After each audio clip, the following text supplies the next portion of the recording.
Hey friends, if you encounter this issue where Microsoft Edge keeps auto resetting on restart, then please watch this video. I will guide you through the resolution. So it's not very difficult.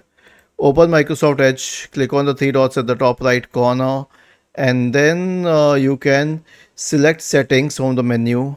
Go to the reset settings tab on the list on the left hand side. In the right pane, select restore settings to the default value and select reset. Okay, those settings are reset. Next one is to update Edge. So we will open Edge again.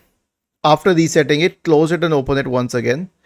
Click on the three dots at the top right corner. Now select help and feedback and click on about Microsoft Edge. It will start checking for updates and update it. And the last one is to disable the extension. So open Edge. Click on the three dots at the top right corner.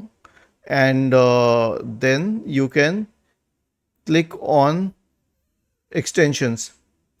Click on manage extensions. Okay, if any extension is enabled here, just disable all of them. And as for ad blocker and VPN extensions, just click on remove. It is important. Was this helpful? If yes, then please subscribe to the channel, and if not, then let us know in the comment section of the video on how we could help you further. Thank you for watching this video and have a nice day.